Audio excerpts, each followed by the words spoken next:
it's almost impossible for a pickleball to wear down carbon fiber. So then the question is, where does grit actually get worn down from? It'll hit the ground and it'll pick up these little micro rocks and little things that are harder than epoxy. If you are always erasing your carbon fiber surface and you're getting rid of that aggregate debris and those micro rocks, then your surface will stay gritty. Using a carbon fiber eraser can't help you.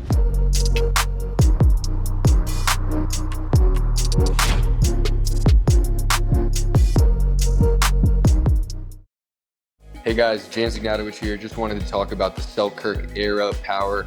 I've been using it every day. It's got the most power of any paddle that I've ever used with Selkirk, but the best part about it is the dwell time. I feel like the control is just spectacular on the paddle. It can reset really well, but once you get up to the kitchen, pretty scary to speed up at me because I've got that power. It's got so much pop off the face, and yeah, one of the best paddles I've ever used. Definitely check it out.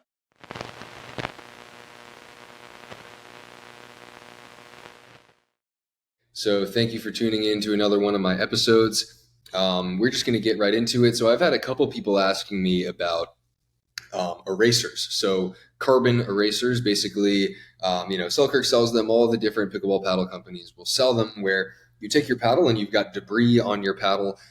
Whatever it is that has been left as residue from your pickleball paddle is now on, from the pickleball is now on your paddle. And you have this eraser, and it will then erase that debris off the paddle. And then, they say that it will preserve the grit. And there are people that are skeptical about this.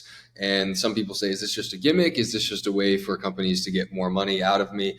And while, I definitely understand that question, it actually is proven that this type of technology does help.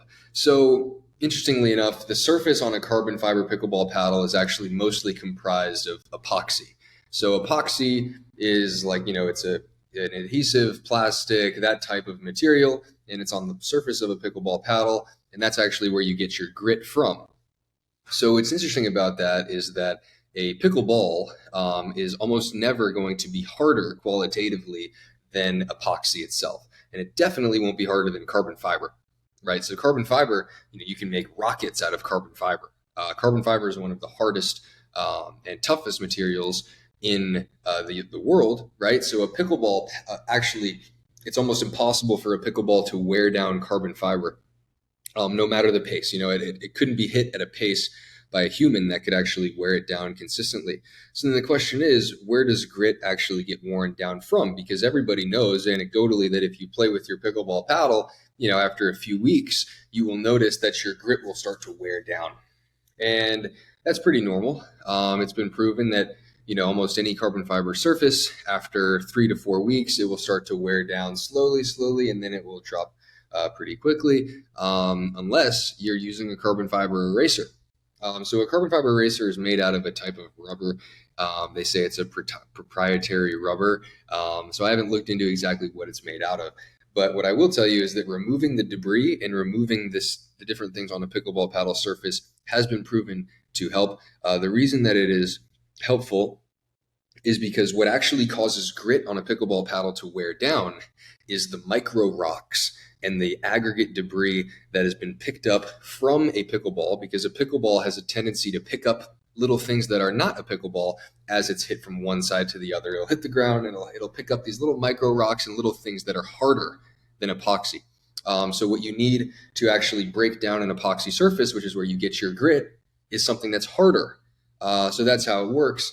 And if you can find something harder than epoxy, you can break down the surface pretty quickly. So if you are always erasing your carbon fiber surface and you're getting rid of that aggregate debris and those micro rocks and all those things that are harder than epoxy that will do damage to the surface, if you're consistently getting rid of those things, then your surface will stay gritty. It'll stay rough for longer. It will not stay gritty forever because it's physically impossible to remove all of these micro rocks and these little things that are harder than epoxy that are wearing down the surface, but it will last longer. So even if it's a very tiny particle, if it is something that is harder than epoxy, it will do a lot of damage to those peaks and valleys that comprise what a surface actually is, which is, no surface is completely perfectly flat. Every pickleball paddle surface will have some degree of grit. And if it has some degree of grit, that degree of grit can get worn down by things that are harder than the actual surface itself. So that's a really long-winded answer to say that, yeah, you can. If you're interested in that, then you can Now you know. If you weren't, I hope you skipped through it. But yeah, using a carbon fiber eraser can't help you. Do not use one of these erasers on spray-on grit paddles. So if you have a paddle like the Selkirk Power Air, for example, or the Lux, where it is spray-on grit, so to speak, then there's a reason they call it a carbon fiber eraser. It's because these erasers are meant to, they're just meant to be used for carbon fiber. You should not be using them for spray-on grit. It's not the way to go. I won't explain why, but just don't do it. It's not good for the surface. Okay, so now we're going to get into a couple different things. I think one of the things that we definitely should talk about is attacking crossbody. So if you're speeding it up at somebody, something that can definitely help you is if you are speeding it up from your left side, going to the other person's left side. And if you're speeding it up from your right side, going to the other person's right side. So this means that your speed up's going across their body. So there's a reason that this is helpful. Let's say that you're playing against me and I'm hitting a forehand. And you're a righty, we'll imagine. So I'm hitting a forehand, and I'm a righty, and you're a righty, just for elimination of any confusion. If you see that I'm hitting a forehand, the first thing that you're going to be ready for is a backhand, almost for sure, because you see that I'm on this side, and then you're going to say, "Oh, well, it's just natural for me to want to be ready for my left side." You don't expect the speed up to go cross court. That's just how the human brain works. So a cross body speed ups would mean that you hit your forehand speed up to my forehand, so it goes across my body, and so then I go from thinking backhand to then hitting a forehand.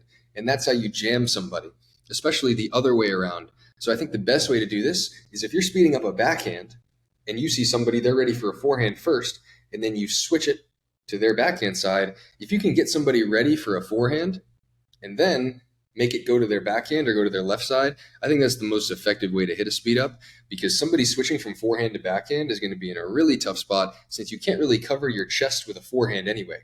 If you switch from a backhand to a forehand, you can still generate some power on the forehand. But if you switch from forehand to backhand, at the best, you're going to reset it. And at the worst, you're going to get jammed like this. So you'll see a lot of recreational players get jammed like this in their body. That's because they've switched from forehand to backhand. So I guess long story short, you want to try to go across somebody's body with your speed ups more often than not instead of going straight on. Hey guys, James Ignatowich here. Make sure to not get ghosted in the pickleball group chat. Play more. We all know the feeling. You're down to play some pickleball. You send a message to your group chat. A couple people like the message. Are you sure you're going to play the game? You don't really know. Play More is a new pickleball app that does that frustrating part for you. I hate setting up games. I try to make sure somebody else does it every single time. But if I have the Play More app, changes everything for me. So you're going to be playing with players your level. No more 5-0 versus 3-0 matchups. It's going to be all streamlined and super easy. So make sure to check out the Play More app. Try it out on the App Store or use the web version at getplaymore.com. Okay, so now we're going to talk about another interesting component of pickleball paddles. So people ask me, they're like, James, how do I get more power? How do I hit the ball harder? Well, it has now been proven that if you leave your pickleball paddle out in the sun before you play, if you heat it up, the paddle will actually get more powerful temporarily, and you are at no risk of damaging the paddle permanently. So people say, oh, well, if you leave it out in the sun, are you going to damage the paddle? Is it going to ever come back to normal? Yes, it will. So all that you do is you leave the paddle out in the sun, it heats up, it loosens up, and then once you bring it back into normal temperatures, it will go right back to normal. So this is not illegal. You can do it. You can leave your paddle out in the sun for 10 to 15 minutes before you play. If you feel that your surface is hot, that might be a good thing, because that means that your paddle will be more powerful temporarily.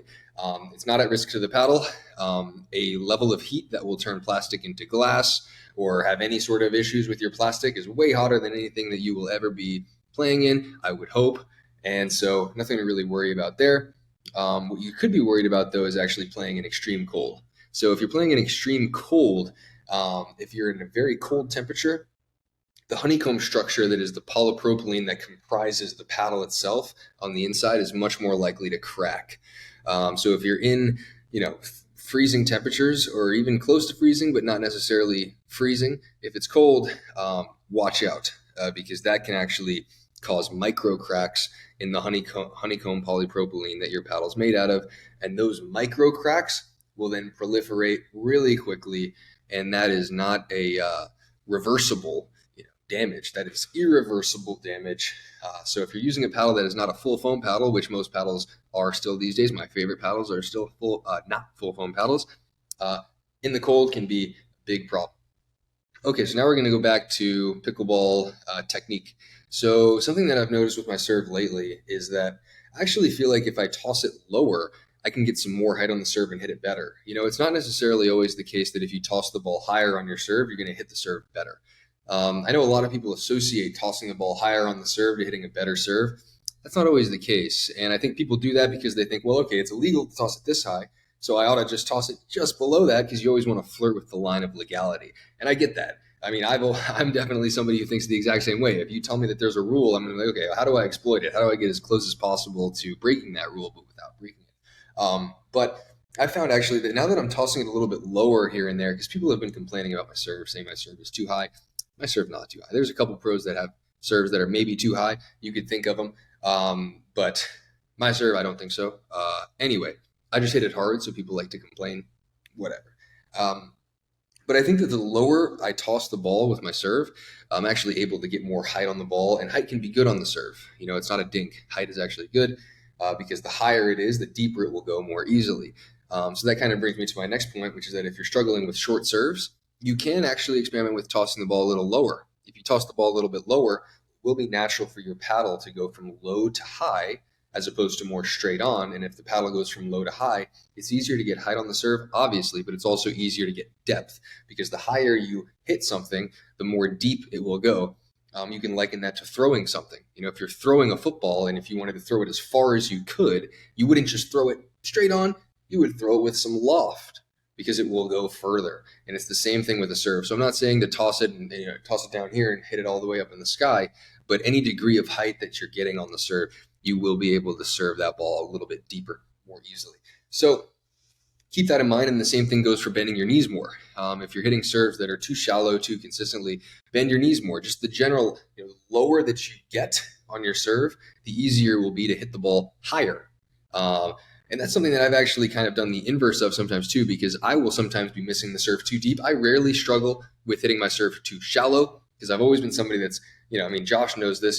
He's done enough of these podcasts with me. You should go for your serve and you should hit it hard. And it's okay to miss a serve here and there. No problem at all. And I've been somebody that's been preaching that for years now on this podcast. And 2 years ago, I was one of the only guys that did it. Now everybody hits the serve super hard.